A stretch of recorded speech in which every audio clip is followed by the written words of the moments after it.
Selamat pagi, salam sejahtera bagi kita semua.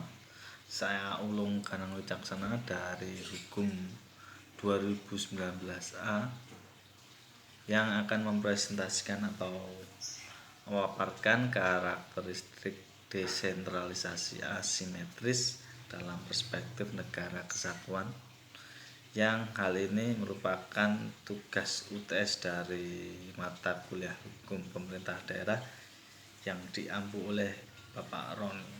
Nah, yang pertama, negara kesatuan menurut ini atau artinya negara yang pemerintah tertingginya adalah pemerintah pusat yang menjalankan pemerintahan berdasarkan undang-undang yang berlaku di negara tersebut.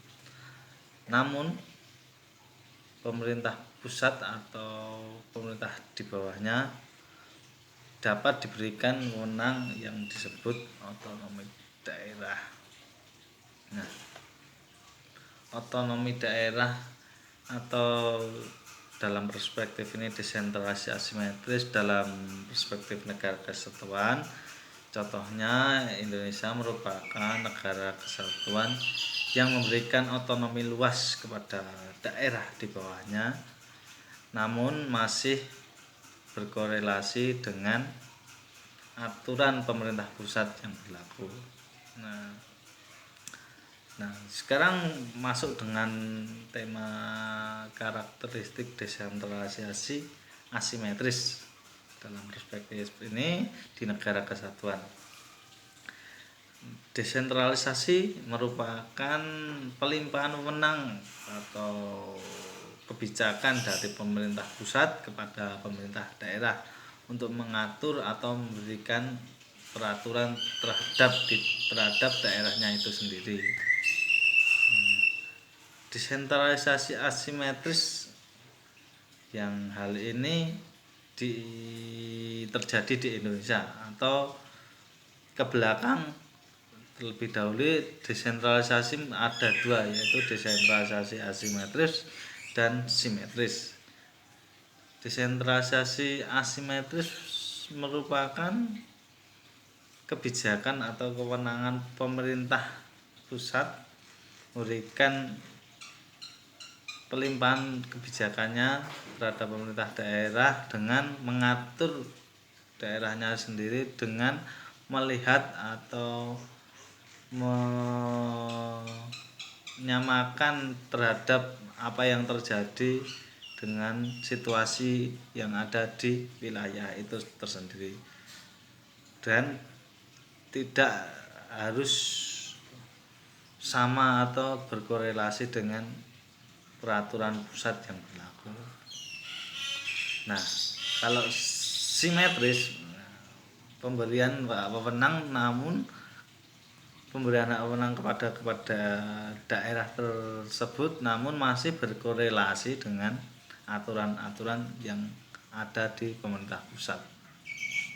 Nah, kekurangan atau kelebihan desentralisasi asimetris tersebut adalah: satu, kelebihannya pemerintah pusat menjadi lebih ringan dengan memberikan wewenang kepada pemerintah daerah untuk mengatur atau memberikan aturan-aturan kepada daerahnya atau di daerahnya itu tersebut. Nah, kedua, efisien.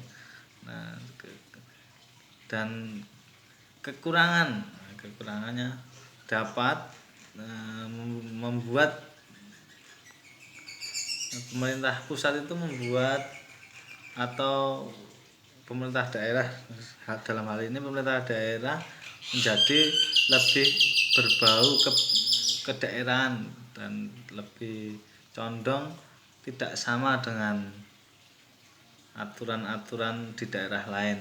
Hal ini dapat menjadikan kecemburuan terhadap daerah lain. Nah, sekarang dasar-dasar pemberian desentralisasi asimetris kepada daerah yang terkhususnya negara kesatuan yaitu Indonesia. Nah, dasarnya adalah satu, adanya konflik di daerah tersebut atau mau memisahkan diri dari negara kesatuan tersebut. Dua, daerah tersebut menjadi ibu kota negara. Nah, ketiga, adanya budaya yang dan sejarah di daerah tersebut yang tidak bisa dihapuskan. Yang ketiga, yang keempat, daerah tersebut merupakan pengembangan ekonomi atau pengembang ekonomi yang hal ini seperti contohkan seperti Batam. Batam itu dapat menjadi atau dapat diberikan desentralisasi asimetris atau otonomi khusus. Nah, yang terakhir, daerah-daerah perbatasan negara atau yang daerah yang terluar dari Indonesia tersebut. Nah, pemerintah Indonesia menerapkan desentralisasi asimetris di daerah-daerah yang diberikan desentralisasi sebagai berikut. Satu, adanya otonomi khusus di daerah konflik atau separatis, daerah yang akan memisahkan diri dari negara tersebut, yaitu di Papua.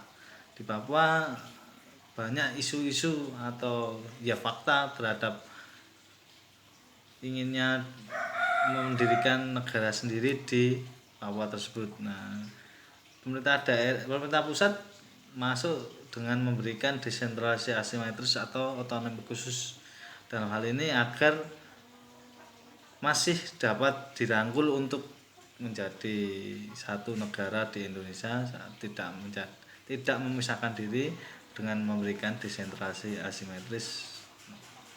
Yang kedua, DKI Jakarta atau daerah khusus ibu kota.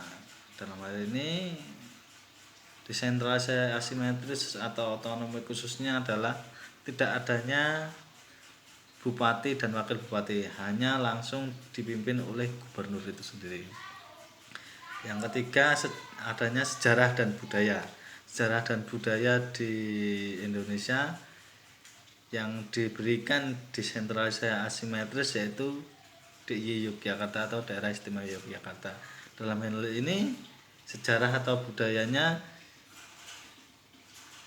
kepala daerah gubernur atau wakil gubernurnya langsung dipimpin oleh sultan dan pakualaman. Nah, dan sekarang adanya undang-undang istimewa itu juga merupakan contoh dari otonomi khusus atau desentralisasi asimetris. Yang selanjutnya Aceh atau daerah Aceh yang diberikan desentralisasi asimetris berupa otonomi khusus politik.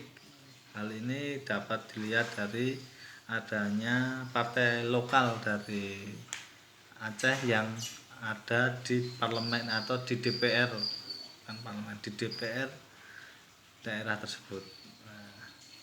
Uniknya ada juga pemilihan bupati maupun pemilihan kepala daerah mengharuskan, ini juga contoh dari desentralisasi asimetris, mengharuskan untuk bisa atau dapat membaca Al-Quran. Jadi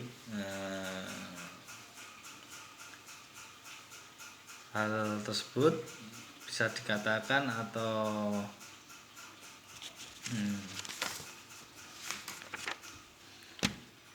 kesimpulannya, pemberian desentralisasi asimetris bagi daerah berdasarkan urusan fundamental terkait pola hubungan pusat dan daerah menyangkut desain kewenangan, kelembagaan, finansial, dan kontrol yang berbeda. Desentralisasi asimetris setidaknya dapat diberikan dengan pertimbangan adanya konflik tersebut, adanya sejarah dan budaya, adanya daerah yang disebut daerah khusus ibu kota, adanya daerah pengembangan ekonomi. Hal ini seperti Batam tersebut. Kesimpulannya seperti itu. Terima kasih.